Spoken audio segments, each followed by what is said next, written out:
Dear student, আজি আমি এইখন ভিডিওত সমাধান কৰিম অনুশীলনী 3.2 পৰা প্ৰশ্ন নম্বৰ 3 তিনিটা প্ৰশ্ন অৰ্থাৎ 1 নম্বৰ 2 নম্বৰ আৰু 3 নম্বৰ। 3 নম্বৰ প্ৰশ্নত কি কৈছে, তলৰ সমস্যাবোৰৰ ক্ষেত্ৰত ৰৈখিক সমীকৰণৰ জোৰ গঠন কৰা আৰু প্ৰতিস্থাপন পদ্ধতিৰে সিহঁতৰ সমাধান উলিওৱা। তো আমি প্ৰথমে এই তিনিটা অংক প্ৰথমে আমি ৰৈখিক সমীকৰণৰ জোৰ গঠন কৰিম। তাৰপিছত এই সমীকৰণ জোৰ আমি প্ৰতিস্থাপন পদ্ধতিৰে সমাধান কৰিম। 1 নম্বৰ প্ৰশ্নত কি কৈছে, দুটা সংখ্যাৰ পাৰ্থক্য 26। এটা সংখ্যা আনটোৰ 3 গুণ হ'লে সংখ্যা দুটা উলিওৱা। তাৰমানে প্ৰথম কথা হৈছে যে দুটা সংখ্যাৰ পাৰ্থক্য মানে 26 আছে, মানে এটা সংখ্যা হৈছে কি ডাঙৰ হ'ব আৰু এটা সংখ্যা সৰু হ'ব। তো এই ডাঙৰটোৰ পৰা সৰুটো যদি বিয়োগ কৰা হয় আমি পাৰ্থক্য মানে বিয়োগ কৰিলে আমি 26 পাম।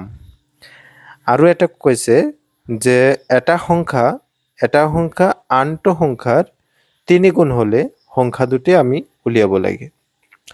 তো এইটো কেনেকৈ কৰা হ'ব, প্ৰথমে আমি ধৰি ল'ম।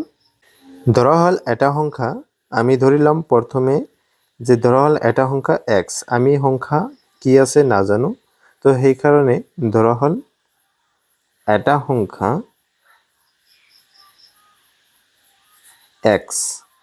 x বুলি ধৰিছোঁ আৰু আনটো সংখ্যা আমি নাজানো,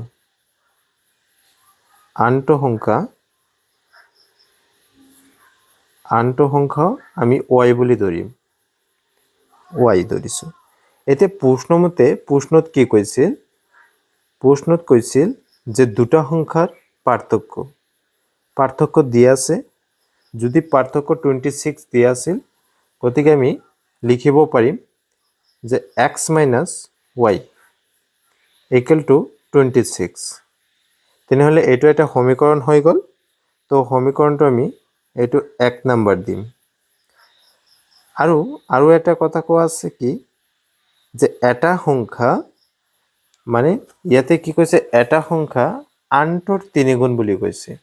ইয়াতে কি কৈছে, এটা সংখ্যা আনটোৰ 3 গুণ। তাৰ মানে তেতিয়াহে কি হয়, সংখ্যা দুটা সমান হয়। তাৰ মানে এটা যদি x হয়, ধৰি লৈছোঁ এটা সংখ্যা হৈছে কি x। তো xৰ সমান কেতিয়া হ'ব, যেতিয়া আমি আনটো সংখ্যা থাকিব তাৰ 3 গুণ কৰিম। অৰ্থাৎ এটা সংখ্যা ধৰিছোঁ আমি x আৰু আনটো সংখ্যা হৈছে y। গতিকে এই দুটো সংখ্যা কেতিয়া সমান হ'ব, যেতিয়া নেকি x ইকুৱেল টু আমি 3 গুণ কৰিম, অৰ্থাৎ 3 গুণ কৰিম y-ৰ, অৰ্থাৎ আনটো সংখ্যাৰ। অৰ্থাৎ আমি লিখিব পাৰিম যে x হৈছে এটা সংখ্যা। তো xৰ সমান হ'ব কেতিয়া, যেতিয়া আমি 3 গুণ কৰিম কাৰ y, অৰ্থাৎ আনটো সংখ্যা। ইয়াৰ পৰা আমি এইটো এটা কি পাম, xৰ মান পাম। তো এই xৰ মানটো আমি যদি এই 1 নম্বৰত বহাই দিওঁ নিশ্চয় আমি y-ৰ মানটো আমি বাহিৰ কৰিব পাৰিম। অৰ্থাৎ এইটো 2 নম্বৰ দিম। এতিয়া আমি xৰ মান, অৰ্থাৎ xৰ মান আমি 1 নম্বৰত বহাই দিম। xৰ মান 1 নঙত বহুৱাই। আৰু 1 নম্বৰটো আছিল x minus y equal to 26 আছিল। তো আমি পাইছোঁ xৰ মান 3y। গতিকে xৰ ঠাইত আমি 3y লিখিম আৰু মাইনাছ y আৰু ইকুৱেল টু 26।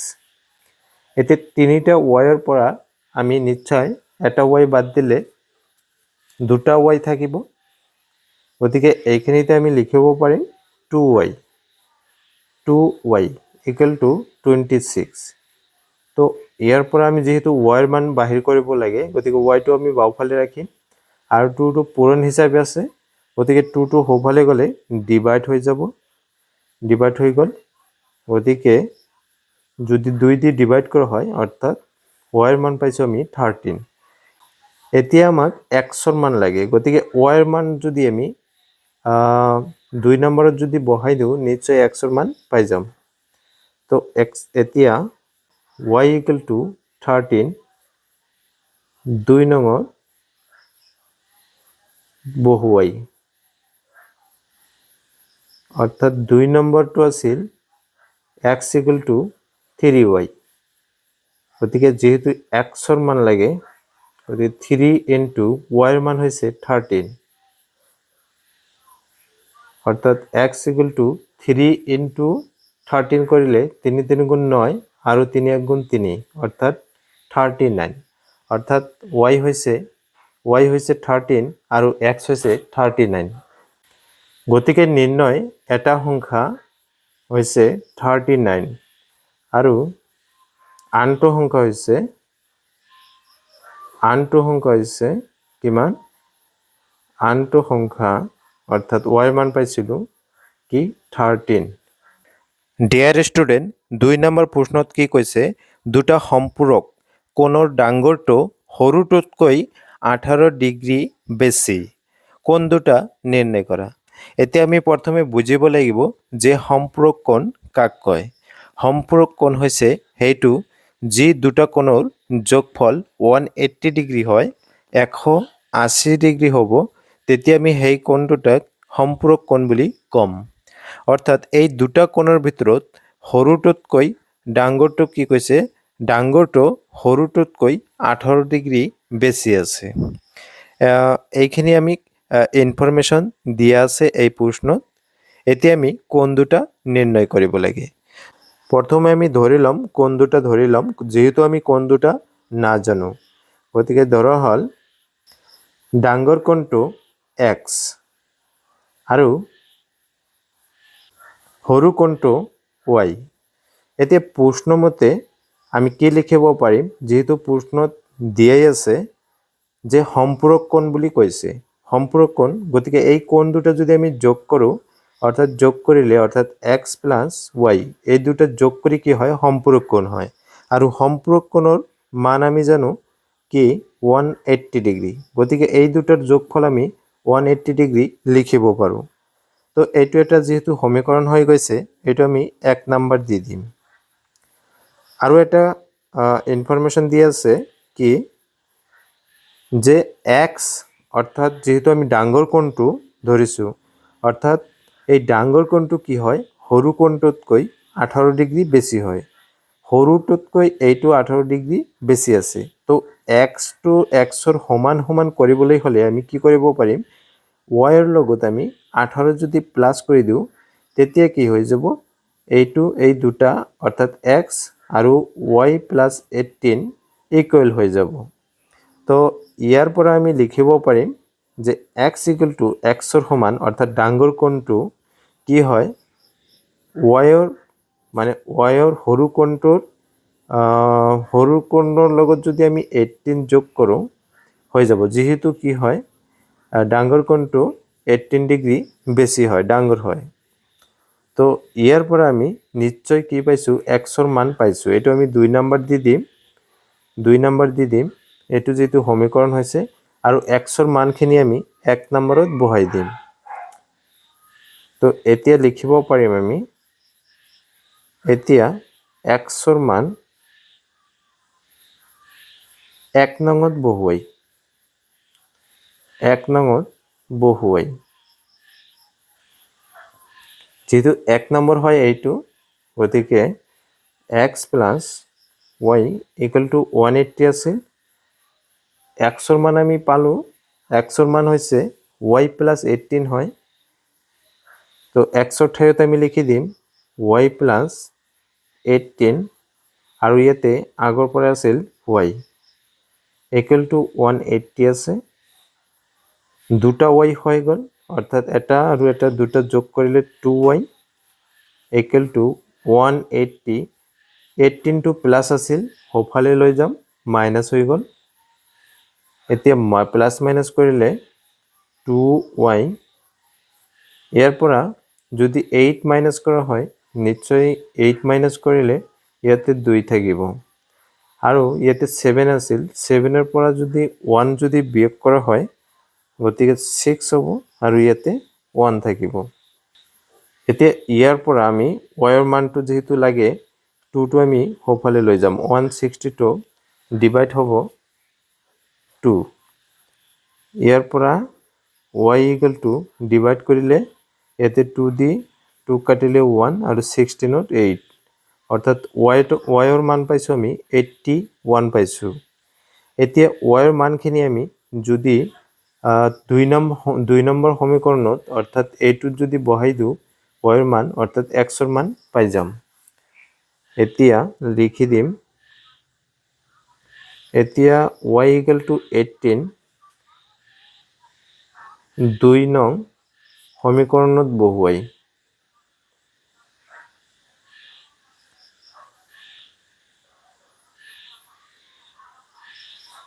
দুই নম্বৰ সমীকৰণটো আছিল x equal to y plus 18 আছিল। এতিয়া x ইকুৱেল টু y ৰ ঠাইত আমি লিখিম y ৰ ঠাইত লিখিম 81। এইটো 18 নহয় 81 হ'ব, গতিকে 81 প্লাছ 18 এইখিনি যোগ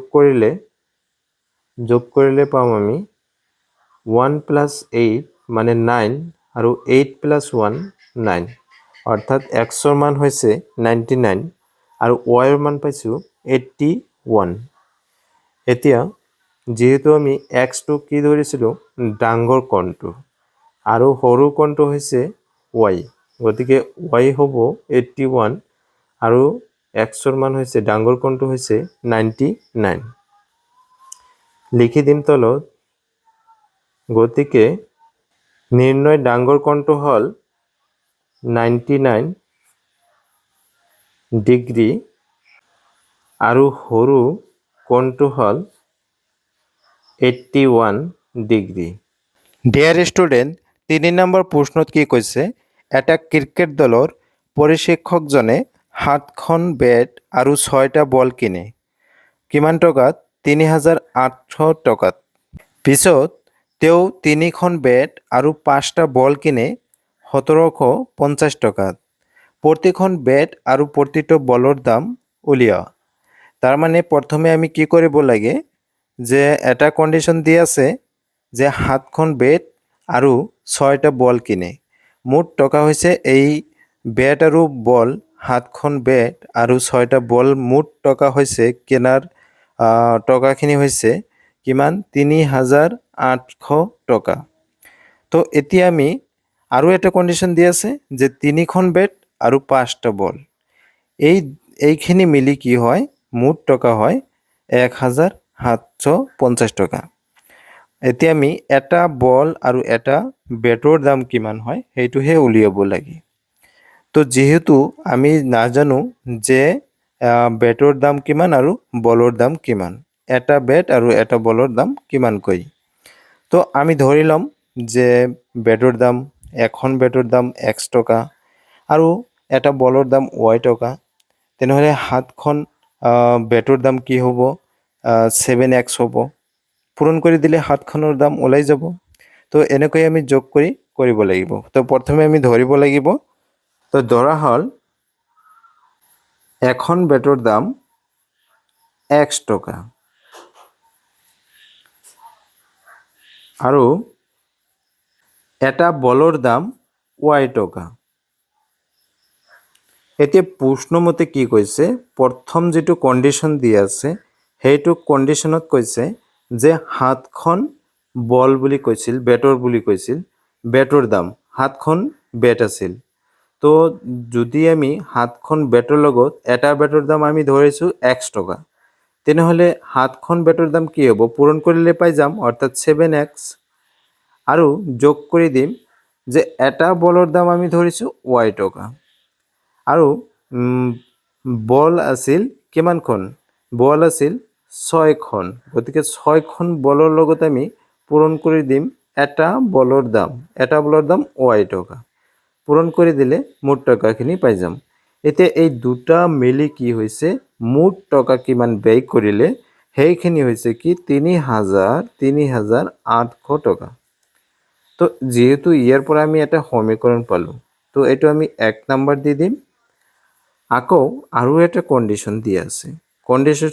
কণ্ডিশ্যনটো হৈছে, এতিয়া আকৌ 3খন বেটৰহে কথা কৈছে, গতিকে 3খন বেট আৰু আমি এখন বেটৰ দাম ধৰিছোঁ x টকা, গতিকে তিনিখন বেটৰ দাম কি হ'ব, 3ৰ লগত x পূৰণ কৰি দিম আৰু পাঁচখন কি কৰিছে, বল কৈছে, গতিকে 5ৰ লগত আমি y পূৰণ কৰি দিম। এটা যেহেতু বলৰ দাম ধৰিছে আমি y টকা, গতিকে y, তো মুঠ টকা কিমান হয়, 1750 rupees। তো এইটো আমি দিম 2 নম্বৰ সমীকৰণ। এতিয়া নিয়ম একেই, প্ৰতিস্থাপন পদ্ধতি দি আমি সমাধান কৰিব লাগে। তো প্ৰতিস্থাপন পদ্ধতিৰ নিয়ম কি হৈছে, আমি যিকোনো এটাৰ পৰা আমি xৰ মান বাহিৰ কৰিম। তো এতিয়া আমি সমীকৰণ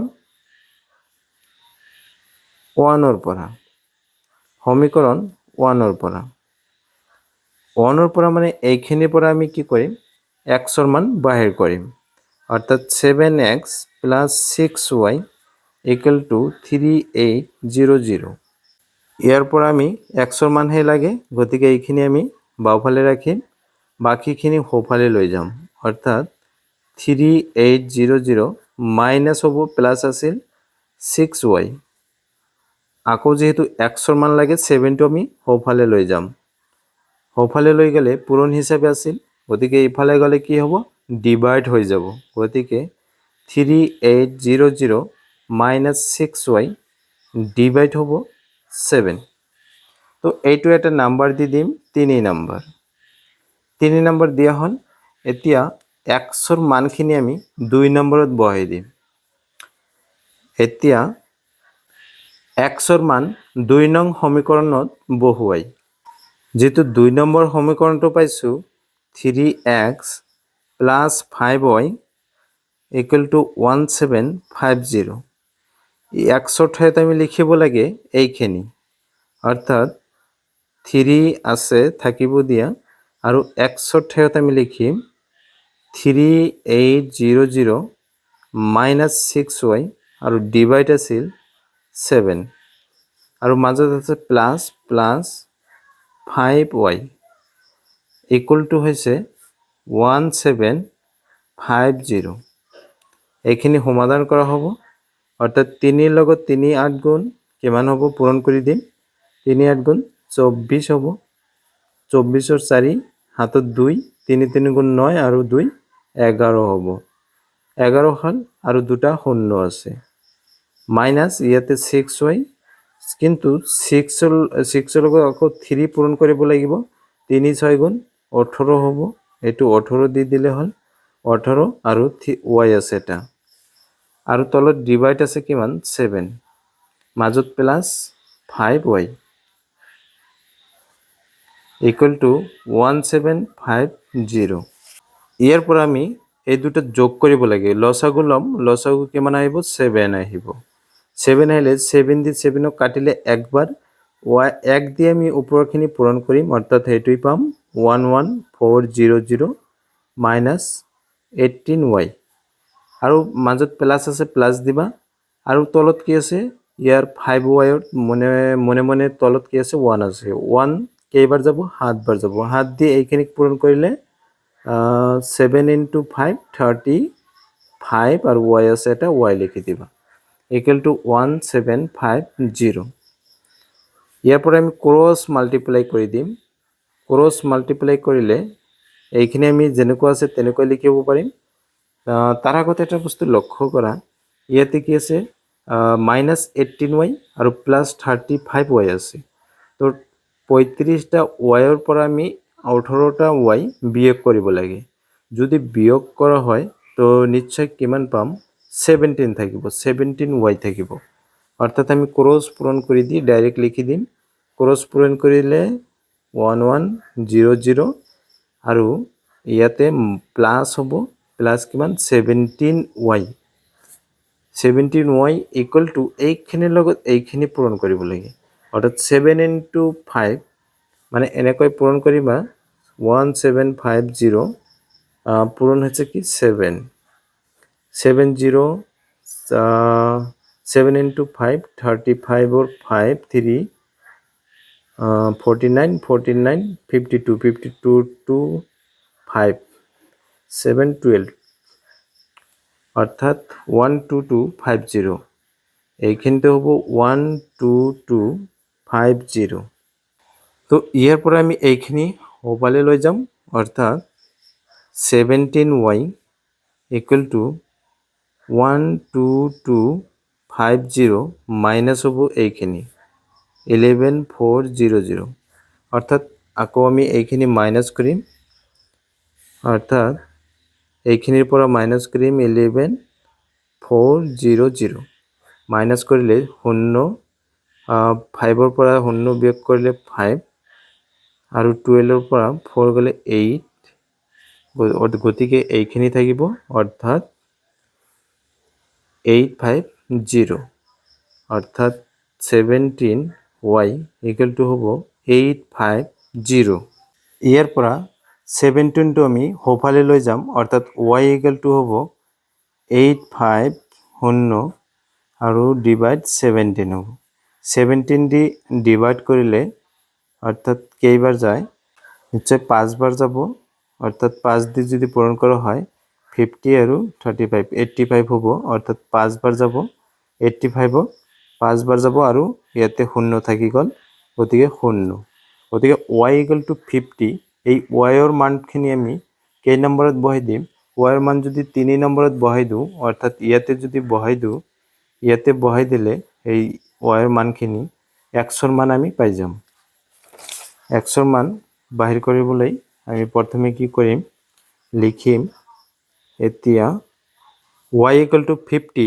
3 নং সমীকৰণত বহুৱাই 3 নম্বৰ সমীকৰণটো আছিল x equal to 3800 minus 6y আছিল y ৰ ঠাইত আমি কি কৰিম 50 বহাই দিম আৰু তলত ডিভাইড আছিল কি 7 আছিল এইখিনি সমাধান কৰিলে অৰ্থাৎ 5 into 6 মানে 30 এইখিনি লিখিম 3800 মাইনাছ 5 6 গুণ 30 আৰু এটা 0 আৰু তলত হৈছে 7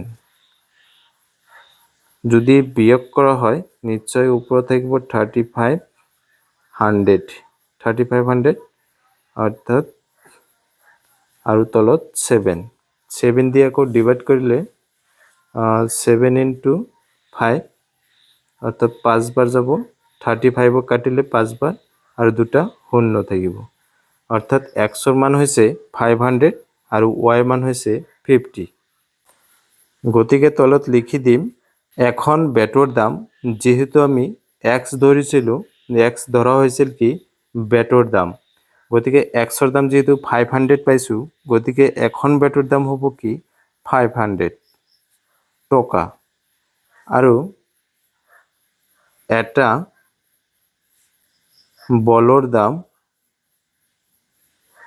এটা বলৰ দাম হ'ব 50 টকা